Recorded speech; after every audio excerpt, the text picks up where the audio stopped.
Hi everyone, it's Kai from WCC, and today we're looking at a request from a friend to talk about Premium Kagero. And by now we all know that Heroic Evolution is going to bring us Dragonic Overlord at the end, and also the new V-Series Dragonic Blademaster, and they both feature in their own kind of decks. The end has the Legion play to restand multiple times, and Blademaster has the Vision token that can trigger stands in Premium and restand multiple times. But honestly, the most excited card coming out of Heroic Evolution is Imaginary Gift 2, especially Force 2. Now, I like to play slower, more controlling Kagero decks rather than just balls to the walls YOLO. So we're going to talk about a way to actually utilize our $40 Dragonic Overlord the Greats in Premium. With this deck, it's another deck that uses a lot of V cards. So if you're already playing Standard, it is very simple to transition it into Premium. We'll go through the deck first, then talk about how the deck plays and what you should do with it.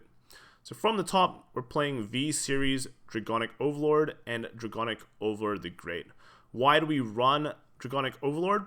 Because it actually does something when you first ride it and has a rearguard effect. We're going to pump our circles with Force 2, so the 10k power is actually very relevant even after the second ride.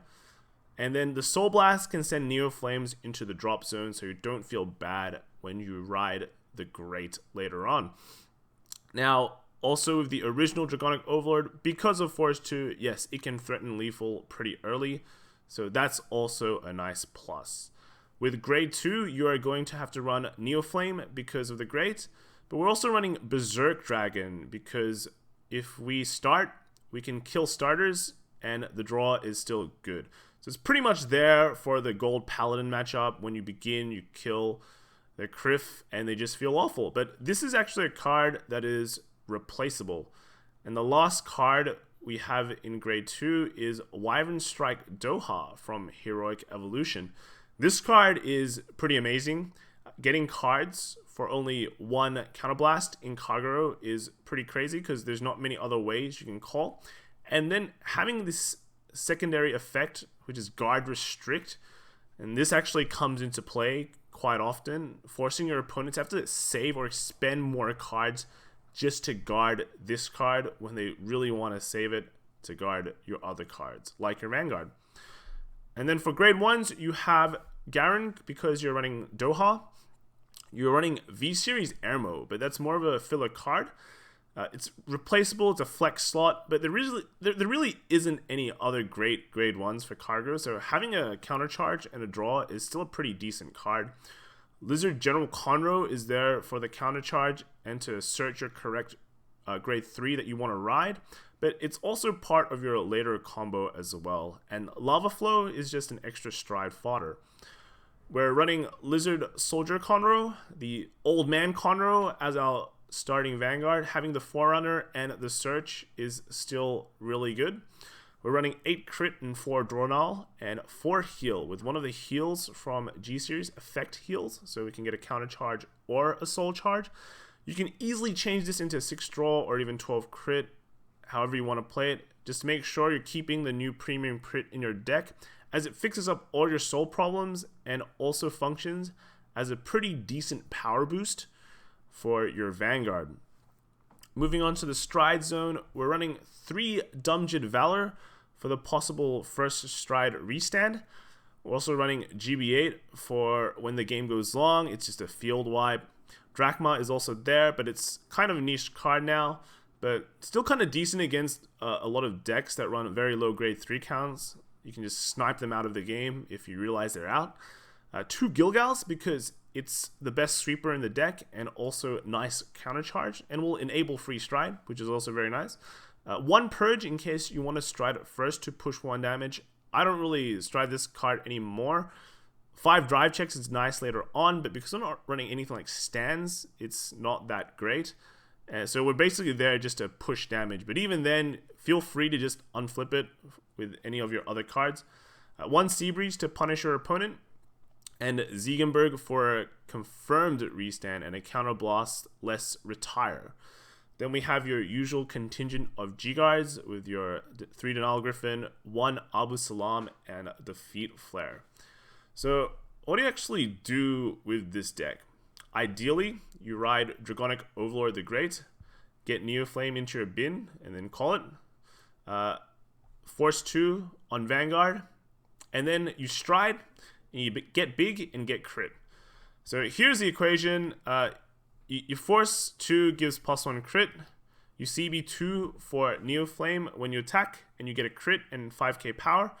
And then your Lizard General Conroe refunds that CB2 cost. Your opponent now has to guard this because it is ideally very huge and has 3 critical, which usually threatens lethal most of the time.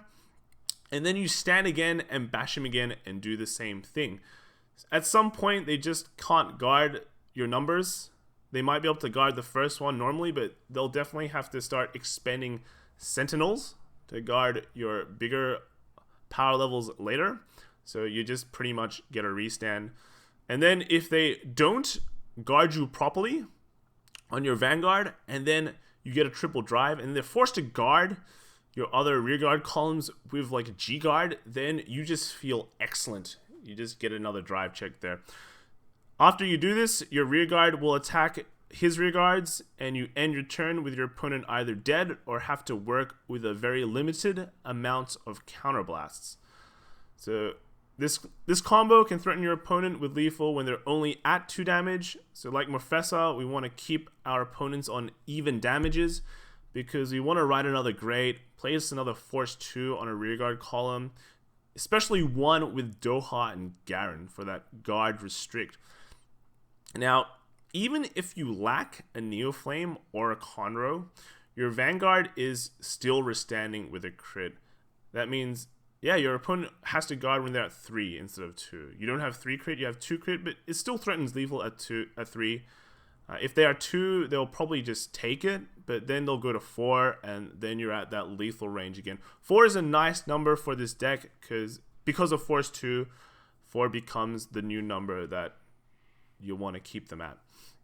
So other things you can do with this deck, if your opponent has overextended and built a huge board where you cannot gain Blaze, you can go into Gilgal and just sweep the board. If you also have a Doha on the field, that becomes active. The guard restrict becomes active because there's no cards anymore, and they can't guard with normal units. Ideally, you want 2 columns of Force 2 again, so your Doha swings threatening lethal. And then if they were at like 2 damage with Gilgal, now they're at 4, and you're at that really nice number again. Giving your opponent damage in this situation is fine. You're getting counter charge. You're putting your opponent in a bad situation because they're at lethal range for other cards, and they've lost all their cards on the board. So trading that 2 counterblast is usually fine. So the other cards in the deck, back when Kagero was popular, there was this really annoying keyword called resist. That was also super popular. But now everything has changed and hardly anyone runs resist. That means our best friend Denial Griffin is back, and he will take care of any combo deck that you meet, like a Steel. It's also nice against decks that rely on certain rearguards to do big damage, like Dragfencer Dagda or the Vision token for Blademaster. Griffin is back. He is your new old friend, I guess. So good times. So other cards you can consider for this deck: V-Series Burning Horn is stride fodder pretty much that can retire on discard. This will trigger from your restanding Overlord. The only reason why I'm not running this card is because the space is tight at grade 2. But if you want to just not play Berserk Dragon, this is an instant fit. Running this will also free up free slots from your grade 1s because you don't need to really run Lava Flow anymore. So it's a pretty good alternative. Your Dragon Full Armored Buster is another card that you can replace Berserk with. The extra consistency from the grade 3 top 7 search is pretty important to make your plays. And because of the premium crit now, the Soul Blast doesn't really hurt as much anymore. And lastly, you can run Flare Trooper Dumjid if you're into the grade 1 nulls. The other choice is the old Countercharge null, but Dumjid has the continuous effect Guard Plus, which will come into handy against your worst matchup Ichikishima. Other changes can be running more draws instead of crit if you want to try and pressure early, or you can even run stands. Stands are fine. You get 4 drive checks. You can probably stand your force 2 crit Doha, and that is good times too. So bad matchups, your worst matchup is OTT because of Ichikishima. Otherwise, for each matchup, you will want to understand whether you want to be the aggressor or you want to be the passive player. For example, against the leader Messiah, you will definitely need to pressure early because they have a hard win con at a certain stride level. But then when you face something like Neo, you have to play super defensive, which this deck technically can do. And when you play this deck, you will just have to learn that skill and also learn how to deny damage and when to actually push and give damage. So for newbies going into Premium, this is definitely a good way to go about it because you also have the extra crutch of having retire effects. So hopefully you can now use your $40 greats and not feel bad. Have fun getting big and getting crits, and I'll hopefully see you all in the next video. Bye!